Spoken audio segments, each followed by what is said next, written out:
And they may have used different words, but they've actually asked, do we have to pull the kids out of school? So if we run out of stock of our best-selling SKU, we have to be so careful. We're trying to build 3 to 5 year relationships with brands where we buy single millions of dollars of inventory and they make tens of millions of dollars of sales. Hi, I'm David Carbines, co-founder at Cogsflow. In this episode of Add to Cart, I'm talking with Hayden Brass from Zia about how we helped their growth through unlocking working capital, inventory, and cash flow. Hello and welcome back to Add to Cart, coming to you from the land of the tourable people here in Brisbane, Australia. I'm your host, Nathan Bush. Now, you've built something. The product works, customers love it, you're growing, and then you hit the wall that almost every e-commerce founder hits at some point.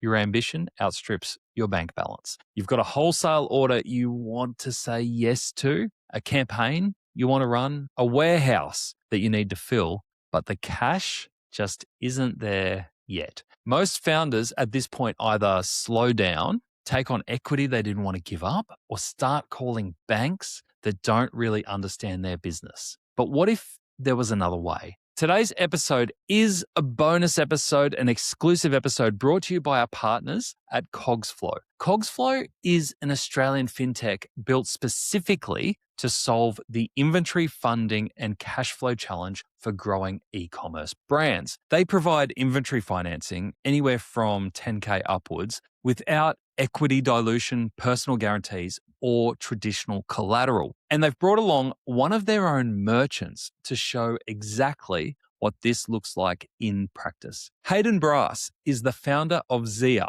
a Tasmanian health and wellness brand built around, get this, Canzea ambigua. He says it a lot better than me. And it is a native oil with unique anti-inflammatory properties that you can only source from a handful of farms in Tasmania. Hayden stepped into what was essentially still a family market stall operation and has spent the last decade building it into a multi-channel brand now in pharmacies, Woolworths, Amazon, and eyeing off China and the UK as potential markets. That kind of growth doesn't happen without some serious cash flow lessons along the way, and Hayden gives it all to us. He doesn't gloss over any of them. In this conversation, you'll hear what Zia's cash flow conversion cycle actually looked like when inventory had to be paid for up to 6 months before it hit a shelf, how Hayden learnt to shift from growth at all costs to profitable growth, and what changed once Cogsflow came into the picture, and how David Carbines, Cogsflow's co-founder,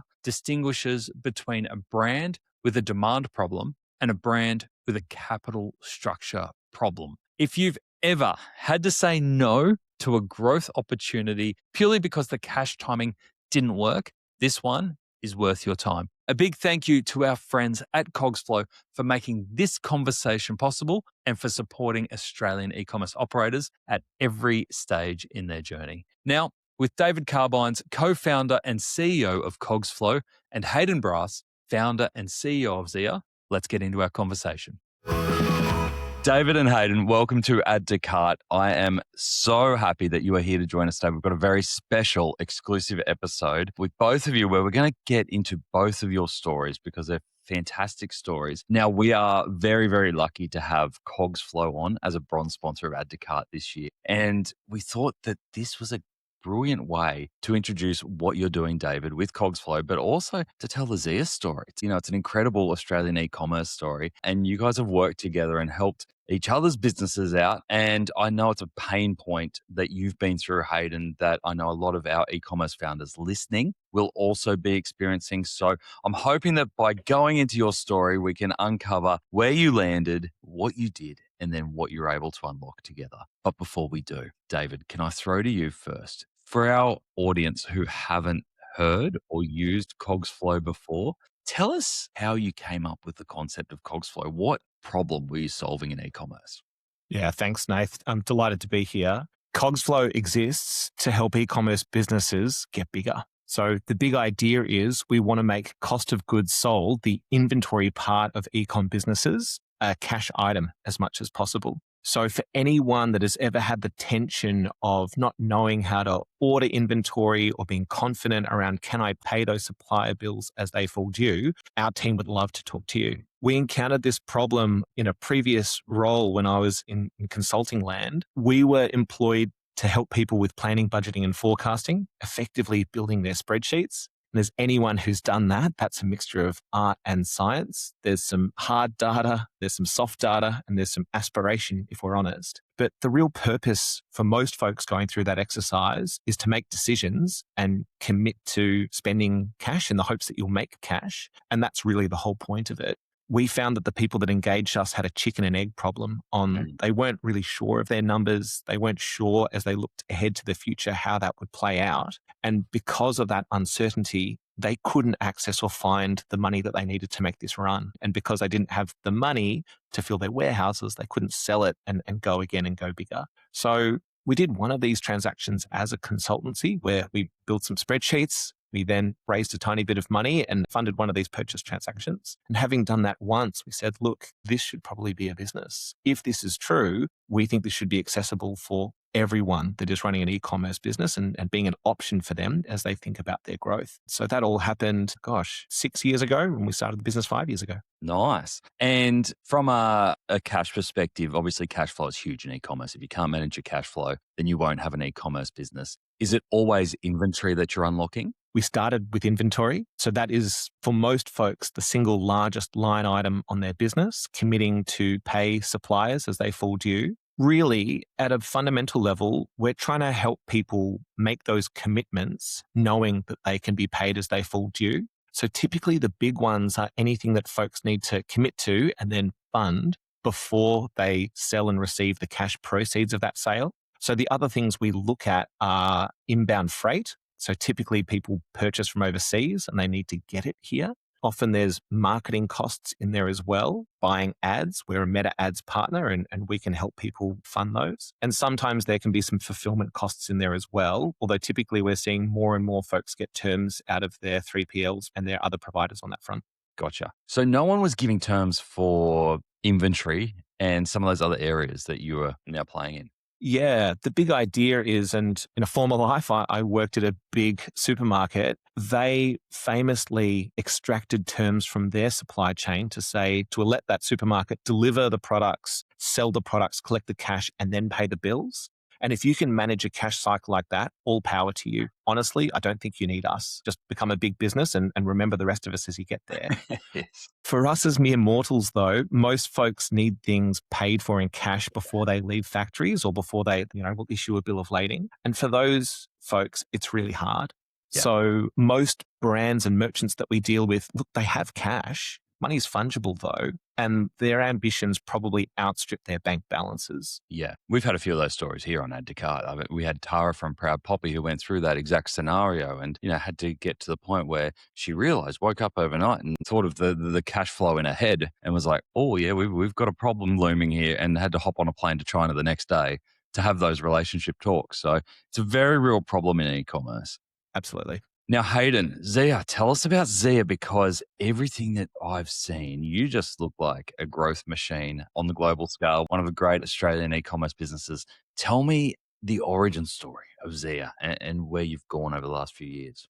Yeah, absolutely. So Zia in its current form has been around it's coming up to our 10th birthday this year, so 10 years. So we launched in 2016, but prior to that it was a family project. So I used to work with my parents who were in the space doing markets and shows, very, very humble, but all in the health and wellness space. So basically I got born into it, doing market stalls, like working with sales, all that sort of stuff. That was kind of like my childhood. I used to do the Sydney Royal Easter Show in Sydney, and then grew up in Tassie, so I did expos in markets down there. So I was around it the whole time. The glamorous founder life. And then people kept asking for this unique Tasmanian oil called Kunzia. So that's back when we were still doing this type of work. And we investigated it a bit more, did some research and made some bench samples and worked on it for a few years. It was a bit of a side project. What's special about that oil? So it's got unique therapeutic properties, particularly our anti-inflammatory properties, while also being very suitable for the skin. So in the early days, and still to this day, some of the best results and research is around its anti-inflammatory properties for pain relief, etc. Okay.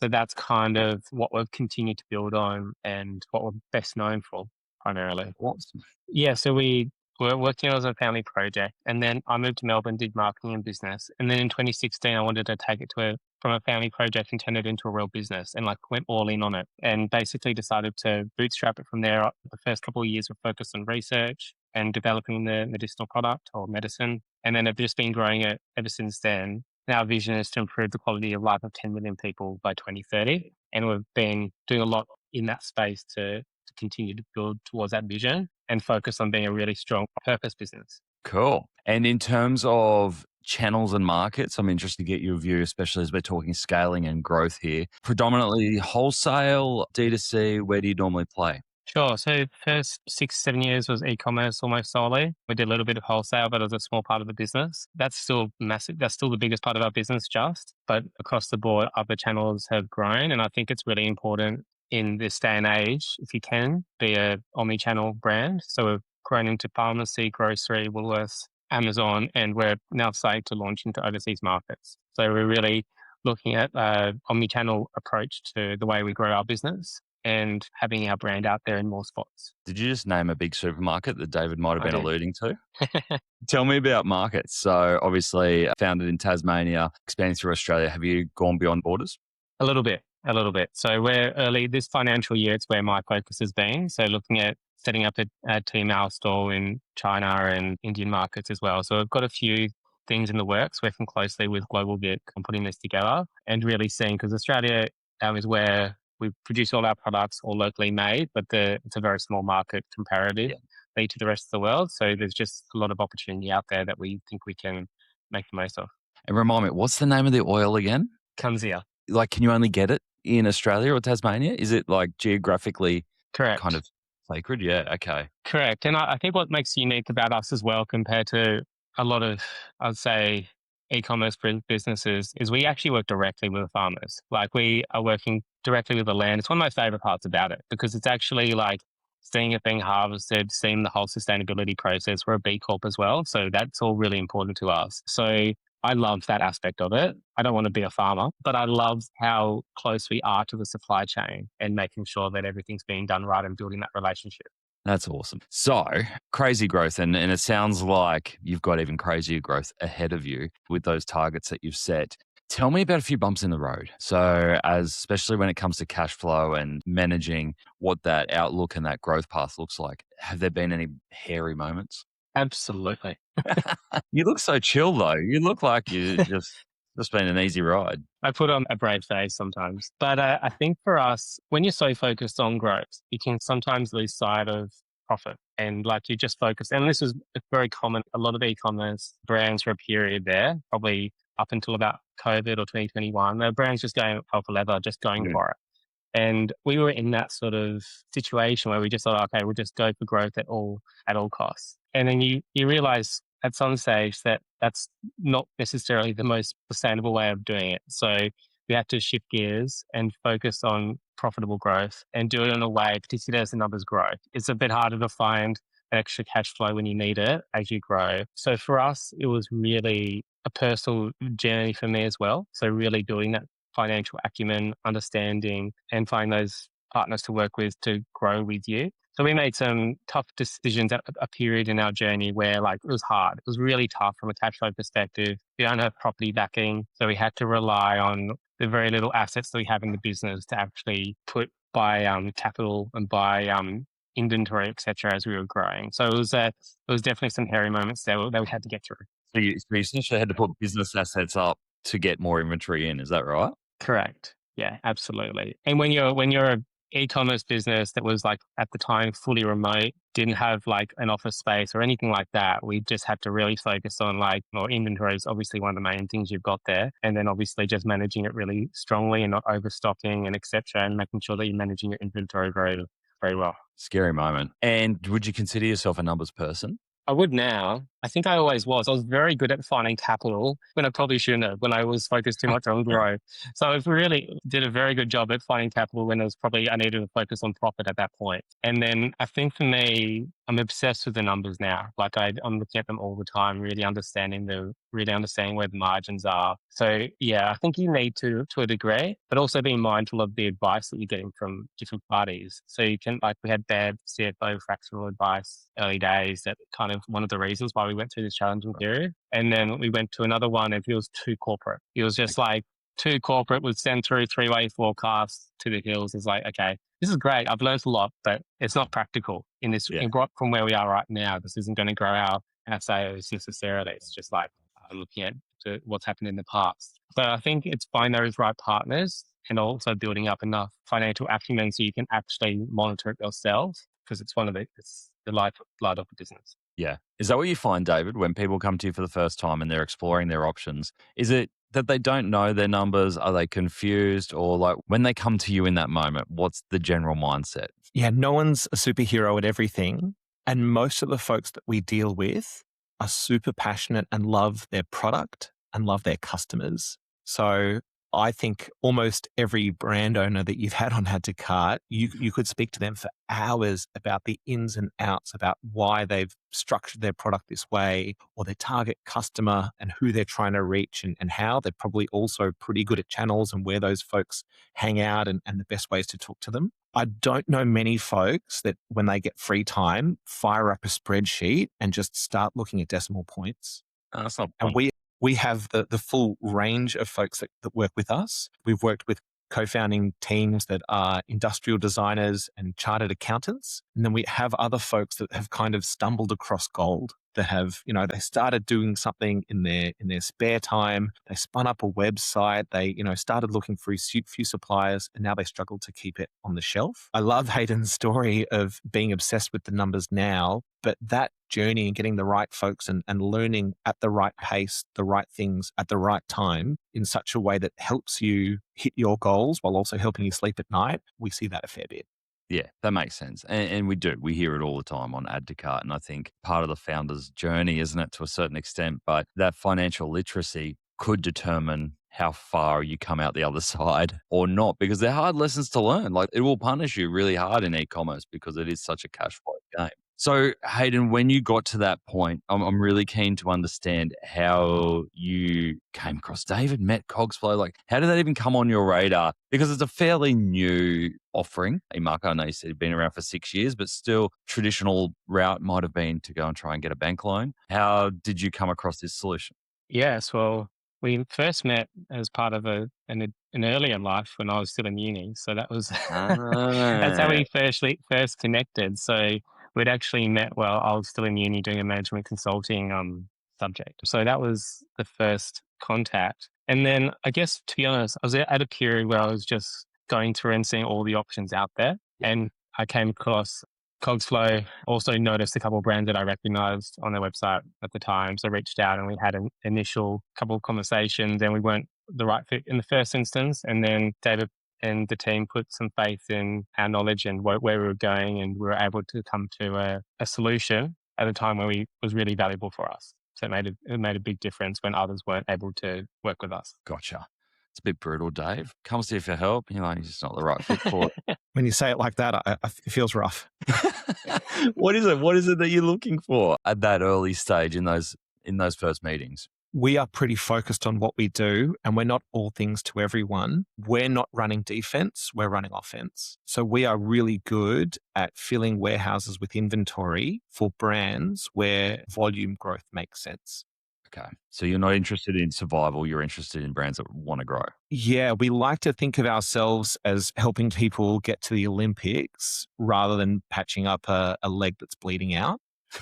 And I feel bad a little bit as I say that, if I'm honest, but that's kind of our direction of travel. Hayden, you had to go away and patch up your leg before you went to the Olympics. Correct. And prove it a bit further that we were on the right path. And to be honest, it was very reasonable. Like, we were in that survival mindset at the time. So we're just trying to find a solution that would work for us. And when we were able to get to a position where we were the right fit for what they were willing to partner with, it was great. It was a great solution. Yeah. And how are you measuring that, Dave? How are you measuring whether people are ready to grow? Is it that there is great margin sitting there, there's latent demand in new markets? Is it that you look at their meta performance and you can see that you can probably push CAC a little bit harder? How do you know they're ready to grow? All of the above. It's a mixture of the numbers and the stories. Yeah. So we don't have a traditional application form that's fill out a PDF and sign your life away. Typically, when we work with businesses, we sign a non-disclosure agreement and then we get partner access to their core systems. So typically for most businesses, that's their e-commerce platform, Shopify, that's their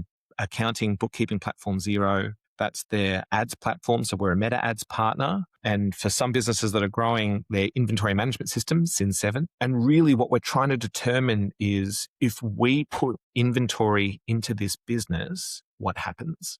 And we know there's no certainties in business. As a matter of course, we don't generally take personal guarantees on folks. We are really keen to keep business risk on the business. But our dream is to see more small businesses become medium and large size businesses. And to enable the decision making for folks like Hayden in that, we would love to see everyone sitting on 90 days of inventory, sitting on 90 days of inventory in their warehouse on terms that help them sleep at night. Yeah. So every business is unique. Every market is different. So what worked a few years ago won't work now or may not work now. Yep. And the way that people come to fund their businesses and grow their businesses is different. So one of the core metrics we look at, Nath, is sales quality. So the mix between D2C and B2B sales, the collection terms, how those cash flows through those two different types of sales. What are you looking for there? What does good look like? It's different for each business. And many businesses start like Hayden has just outlined. Hey, straight with customers, individual consumers. It's easier, it's quicker, it's cheaper to start. You're not having to negotiate big supply agreements with large distributors or wholesale networks. That lets people typically be in control. It's smaller, so you have more ability to move. Whereas all of a sudden, when you're locked into large supply agreements with big MOQs on your supply side as well as for your customers, good in all of those instances, though, work for those businesses. So like Hayden said, there's a distinction and a difference for business between what works in accrual or what works on paper and what works in cash, what actually hits your bank account. And each business is different. If you put $1 million into the bank accounts of every single business, some things now start to work that didn't previously, but most businesses can't or don't or are unable to or just can't access that kind of capital. Not everyone has a prime piece of real estate that they can sign over and commit to their e-commerce business. And all power to those folks that want to do that and are compensated for doing that. You know, we like to say that the cheapest money that you will get is terms from your suppliers or better terms out of your wholesale customers. That's kind of where we think everyone should start. And for folks that do want to commit their house to their business, you're allowed to do that. But when your partner at dinner time asks, how's the business going? What they've really done is turn dinner time into a risk committee meeting. And they may have used different words, but they've actually asked, do we have to pull the kids out of school? Bloody hell. Straight for the heart. You're allowed to do that if you want, but most people, when they take out lender's mortgage insurance, pay a lot of money to the person they're giving that to. And that's not appropriate for most e-commerce businesses. Most folks want to put their heads down and grow their business on their own terms. And that's what we exist to support. And I suppose the hard part there is that if you're putting business assets or even family assets up, security for inventory most of the time is a short-term problem. If you're buying correctly and you're buying right, it should be a short-term problem and you're giving it long-term assets that you're putting up for risk. Is that how you framed it, Hayden? Did you see it as kind of a short-term when David's talking about the terms that you're putting forth for you to have a look at, which would obviously be very different to the terms that you might get from a bank or from your suppliers? How did you frame that in your head as a new model? Yeah, I think I liked it because it was just unique. I think that's one aspect of it. Like I felt at the time, because as I said, I'd spoken to a lot of different options in the Australian market, and we're pretty limited here with what you can do when it comes to finding capital. And for me, I liked it because it was unique and it could link it, to the inventory, which is obviously, as Dave said, it's one of the biggest things you're purchasing in the business, and it allows you. And obviously their support in terms of not just the financial aspect of it, but wanting to support with the forecasting and thinking about other aspects of it as well is all part of the journey, and thinking about like that whole story and what it all looks like. So for me, I think it was refreshing to see something quite unique during a period where we we're looking for the different options to find that would fit our needs and our requirements as we grow. That's a good point, isn't it? Like, David, I could assume that you want visibility over those numbers. You want to help your founders because you got skin in the game, right? You need this to work. Yeah, we want to keep business risk on the business, and we are a highly motivated partner. Yeah. We want to turn our cost price inventory into revenue and sales for our brands and merchants, and we want to get paid as well.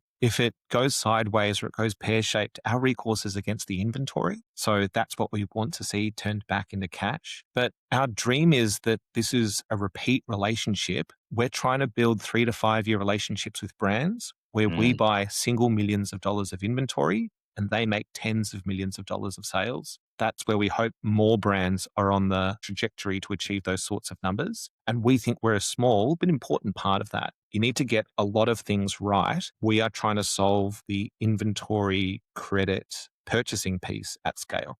That makes sense. So Hayden, you have this meeting. David tells you to go away, fix your leg, come back when you're ready for the Olympics.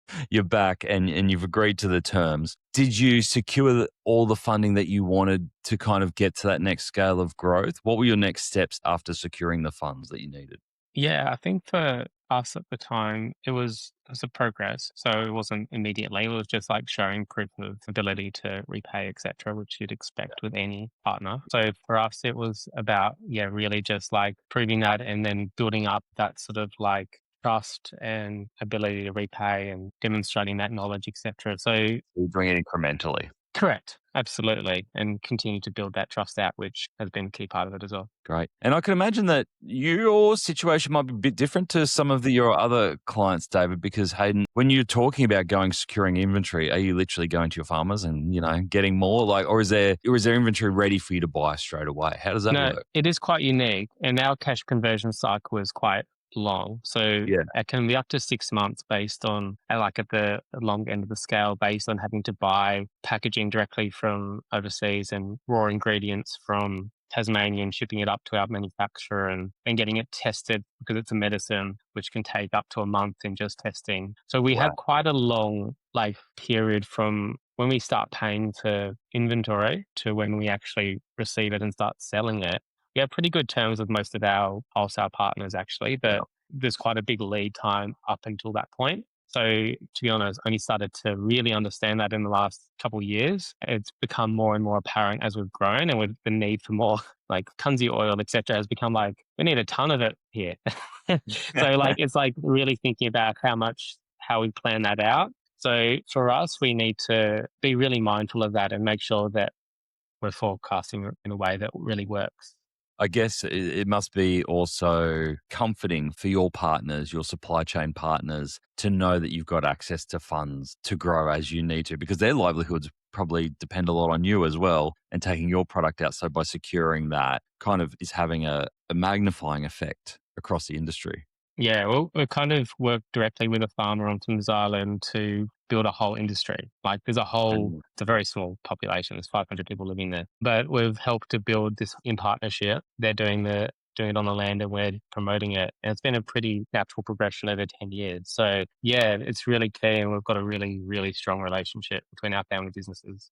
That's awesome. And David, when you are like releasing that money, because you're working with some people who've been on the show, actually, I saw on your website, we've got the Memo bottle, gents doing the bottles, which have expanded globally, as well as Ida Sports. We had Laura and Tom on here talking about that. And again, global expansion, but very different products. I could imagine that Memo bottle could scale up pretty quickly in terms of distribution. Ida Sports, probably a little bit harder when you're talking about making football boots, but not as intensive as growing things from scratch. How do you normally see founders go about that onboarding process of securing that first bit of inventory from you? Yeah, a couple of observations. Supplier relationships are really important to us. So for our dream to support brands becoming medium size, they're going to need ongoing relationships and support from their suppliers. So again, we sign NDAs, we don't disclose that, and we fund invoices, but we don't negotiate terms. We don't extract cost savings or term advantages. By design, we're a platform that says this brand is buying these products, issue that through Cogsflow. So bill Cogsflow, deliver to the merchant. We don't want to, by design, touch products. We want to keep it under the brand's control and in their supply chain. We just want to ensure that bills are paid in full on time. So you're ordering the inventory from Cogsflow. Yeah, our platform, once we connect to merchant systems, we will issue them terms, so a credit limit and what payments to us look like. And then brands like Hayden originate ordering decisions on our platform. And our platform issues a purchase order to suppliers that typically say, Cogsflow, deliver to this merchant. So deliver to Hayden and the Zia team. The reason that we structured like that was to move faster as a small business ourselves, but also to provide more flexibility for our brands and merchants. Mhm. So everyone is unique in the way that they fund their business and the capital that they bring to this business. We've seen some weird and wonderful financing arrangements, even the ones that require exclusivity or restrict other forms of capital in, still allow those brands to buy products on credit from suppliers. And that's where we act as a middleman or a purchasing platform between this brand and their core suppliers and effectively turn cash purchases into credit terms. Yeah. And what we're trying to do is align those credit terms with the sales and cash generating profile of those businesses so that folks can put a zero on it and go for growth, go for volume growth typically. And so you asked before around what does good look like for the split between D2C sales and B2B sales. That's really hard because it's different for every business. There's a combination of often distributors and suppliers come seeking out brands and knocking on the door of brands. And we've seen lots of brands make really hard decisions around turning those down, not because there wasn't brand alignment or they didn't want to, but purely they didn't have the stock or they couldn't make the numbers work or it just wasn't right for their business at that time. We hope that Cogsflow would help make more of those opportunities appropriate and profitable for those businesses. Again, on terms that help folks sleep at night. Yeah, that makes sense. You must see some pretty wild terms out there that you have to go in and rearrange.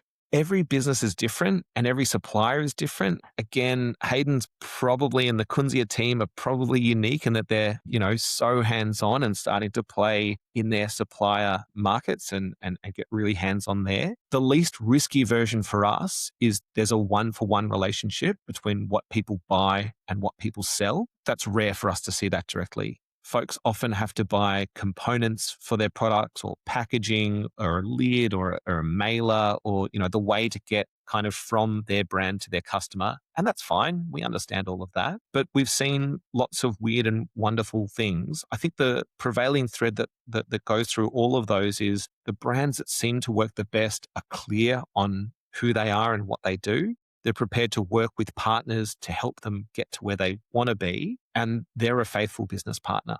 So even when things go sideways or don't turn out the way people intend when they set them up, they're prepared to come to the table and work well for all of them to get the outcome they want. So if you have missed deliveries or quality issues or things are late or whatever happens, as long as the suppliers you're dealing with are making money off this transaction and want to support you and want to go again, we've seen some pretty good outcomes, honestly, given the situations. And for instances where suppliers and relationships are broken, it's really hard to get a resolution or it's on the other end of nasty letters and legal action. I've got to ask you, and I bet you will dodge this question. Standard terms, if we're talking one-for-one, e-commerce product, buy from a factory in China to sell here in Australia, what kind of terms are you looking for? What does good look like? Standard terms for starting out businesses that are at or below the MOQ, often founders are doing a really good job to get below an MOQ, is typically it's 100% paid before it leaves China to come to Australia.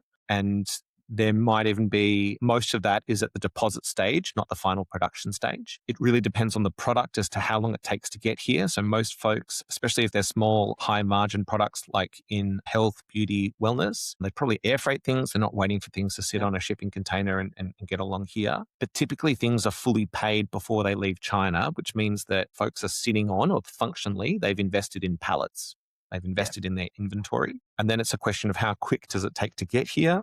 Usually a week or two, although, at the height of pandemics where things get stuck and things are held up, it can take longer. And then really it's a question of how quick that brand can sell through those. And that's where, again, you look at their sales channels and types. It's how quickly can you turn that pallet or that purchase into a sale and then collect the cash. Again, D2C, we're measuring days. If you sell it on a Monday, typically you have the cash in your account by Wednesday or Thursday. Where if it's on B2B terms, that we're measuring weeks and months. And again, we've seen some hard stories around B2B sales that go astray, where your wholesaler or your B2B transaction gets lost, misdelivered, not receipted, have quality issues, whatever it is, and all of a sudden you're left holding the can for bills that need to be paid. That's really hard. I think that's what keeps a few of our clients up at night.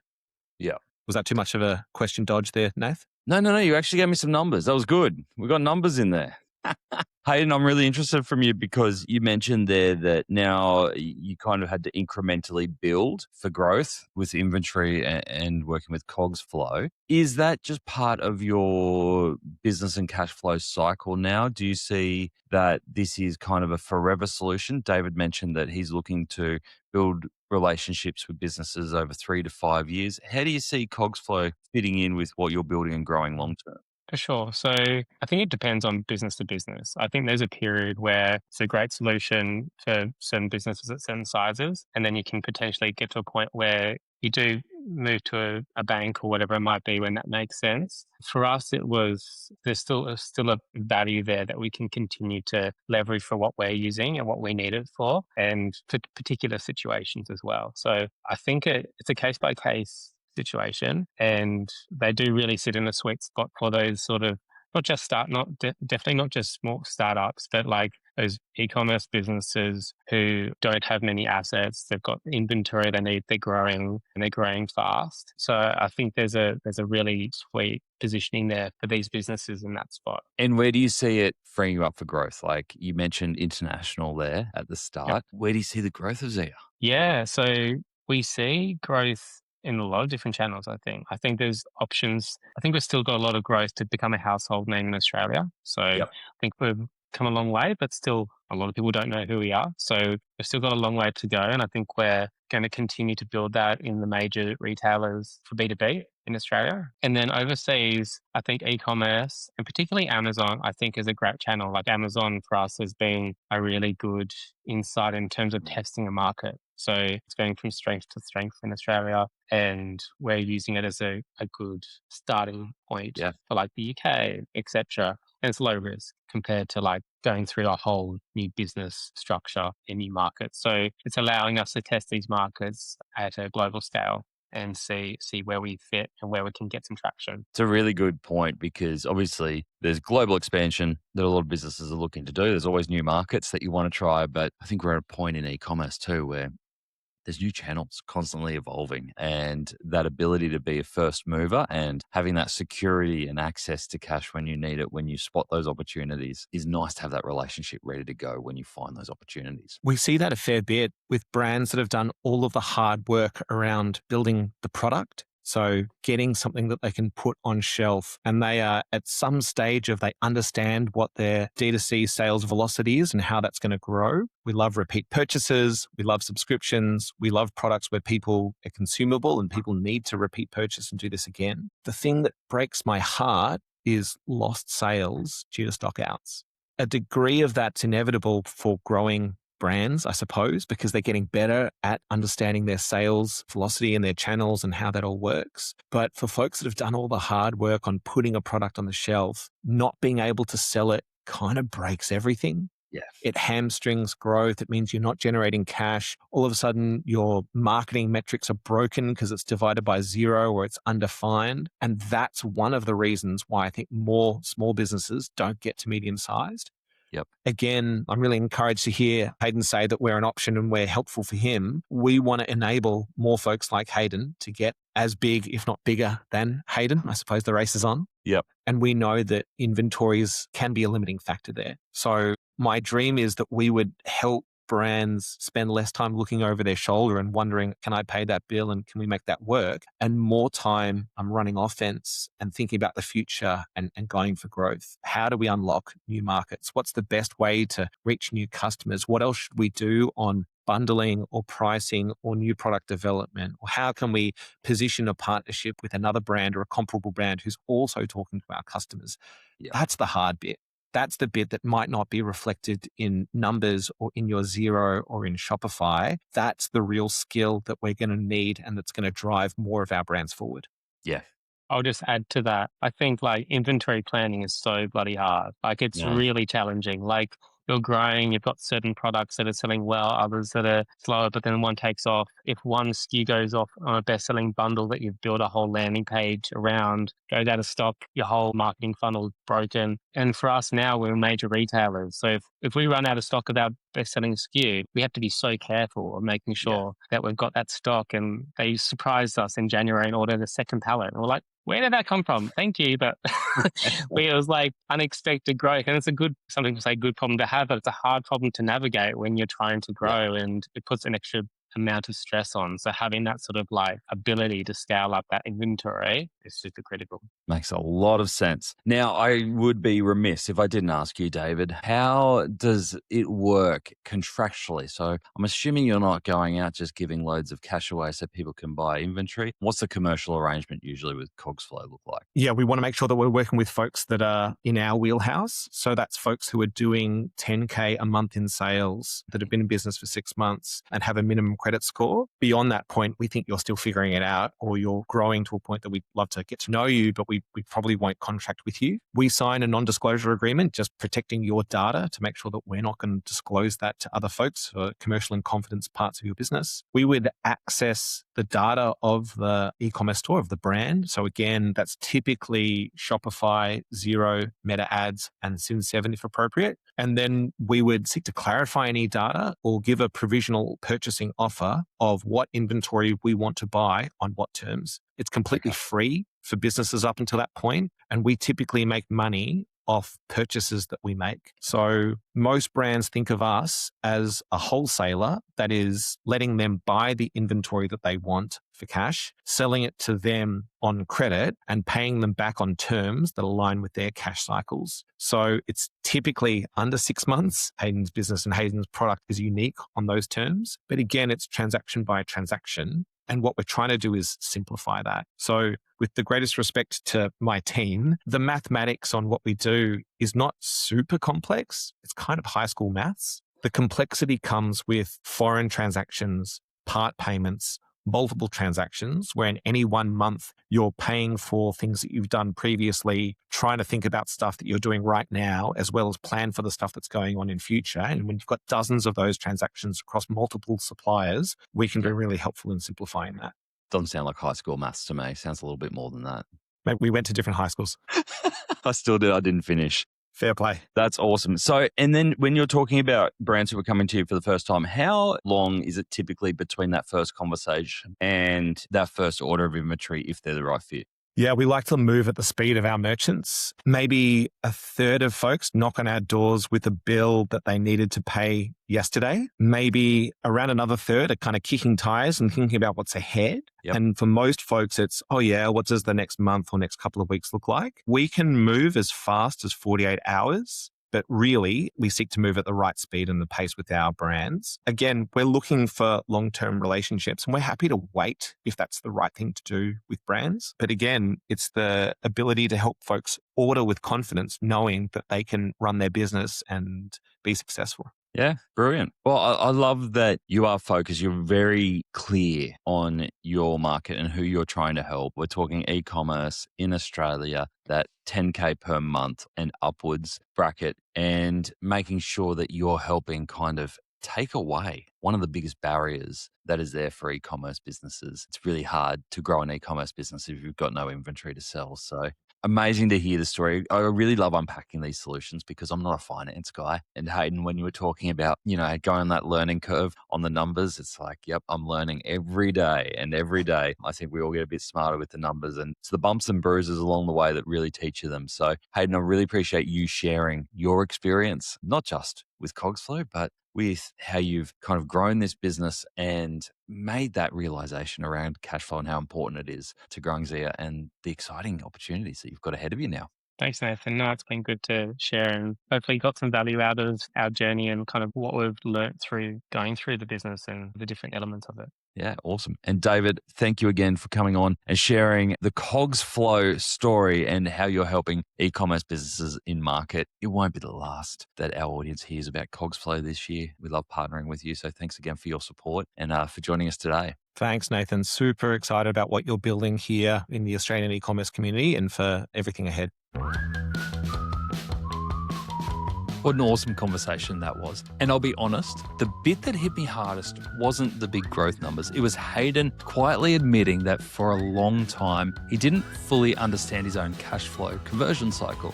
He's a founder who's been building for nearly a decade, running a genuinely complex supply chain from Tasmanian farms onto pharmacy shelves. And it's still crept up on him. And that's not a criticism. That's just the reality of how fast you move when you're focused on growth. And I think a lot of people listening will recognize that understanding cash flow isn't necessarily the first thing you think about when you're starting a business. Here are 3 things that I took away from today's conversation. Number 1, obvious, know your cash flow conversion cycle, down to the week. Hayden walked us through what this actually looks like for Zia. Raw ingredients sourced from Tasmania, packaging shipped from overseas, manufacturing, testing because it's a registered medicine, then distribution. That's a whole lot of process that can run up to 6 months between the first payment and the first sale. Most e-commerce founders have a rough sense of this, but haven't mapped it precisely. Map it. Because the gap between when money goes out and when it comes back in is the number that determines how fast you can actually grow and whether you say yes to the opportunities that show up. Secondly, the bandage on a broken leg test. I love this one. That's why I kept coming back to it. This was David's framework, and I think it's one of the most useful ways I've heard this framed. Inventory funding or any kind of growth capital should be accelerating a healthy model, not propping up a broken one. If your underlying unit economics aren't working, more stock just means more loss faster. David is looking for brands where the demand is real, the repeat purchase is there, and the question is purely one of timing and capital. Know which situation you're actually in before you go looking for money. Thirdly, stockouts. They don't just cost you that sale, they break your whole marketing machine. David made this point and it really stuck with me. If you've invested in ads, and we're all investing a lot in ads at the moment, if you're getting customers to the door and then you're out of stock, you've burned that spend for nothing. Your ROAS is undefined, your retention is broken before it starts. Inventory isn't just a logistics problem, it's the thing that makes every other part of your business work or not. If any of this has you thinking about your own cash flow situation, David and the team at Cogsflow is definitely worth a conversation. You can onboard onto their platform for free, or if you want to talk through your 2026 growth plans first, book directly with David at cogsflow.com. And for Add to Cart listeners, there's actually an exclusive offer. Your purchasing fee is waived for the first 12 months. You get priority onboarding and you get reduced margins by category. Details are in the show notes. Make sure you mention to David that you listened to this episode of Add to Cart. And while you're in the show notes, come and join the Add to Cart community over on addtocart.com.au. It's free to join. We have over 600 e-commerce professionals over there sharing tips, asking questions. We welcome all questions around cash flow. Let's kind of find out where all those broken legs are. Join us, addtocart.com.au. Until next time, thank you again to David and the team at Cogsflow for bringing us this very special episode. I learned a lot. I hope you did too. I'll see you next time on Add to Cart.